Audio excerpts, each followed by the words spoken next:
Well, another thing that was cut from the film is just occasional Paul voiceover, just like Paul explaining stuff via voiceover, which got cut. And Yeah, all of it got cut. There's no Paul and voiceover, listen, obviously.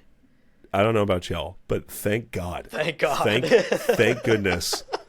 Because I get it. Like, you need to sometimes give some internal thoughts, and maybe that voiceover would have been Paul's perspective, which could have been good to get in moments where what he's actually saying out loud isn't justifiable, and you could have some like internal depth. You know, he could think to himself how tired my father looks. You know, like those are things that could be said.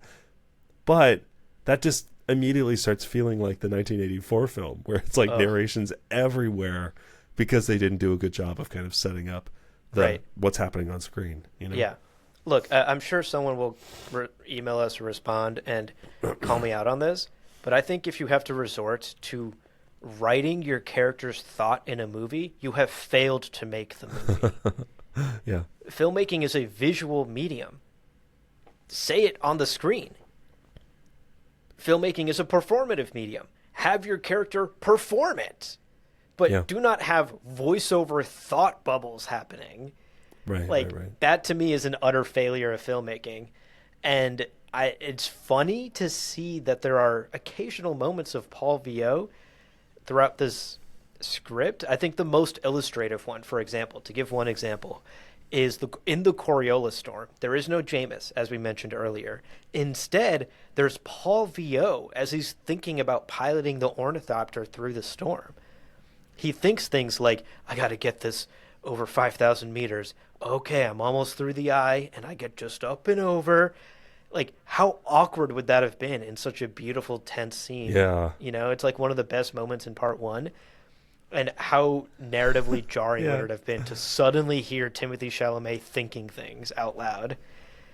And instead, I think very elegantly, the solution they came up with that also fits thematically in the story is alternate visions of Jameis teaching him. Yeah. Visions of Jameis guiding him. Visions of Jameis delivering beautiful lines like the mystery of life is something experience and not to be solved, something, you know? Beautiful lines that I totally remember.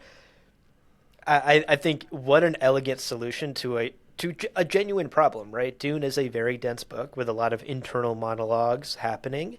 Translating that is one of the reasons that for decades Dune has been considered like unfilmable.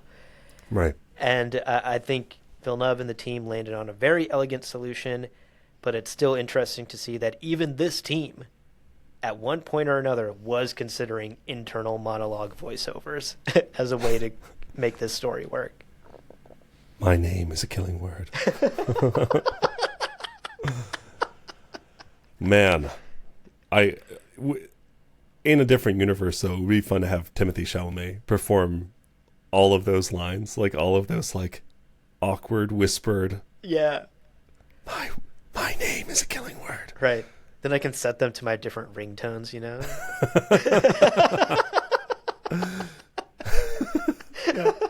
People are like, that is a very niche ringtone, my friend.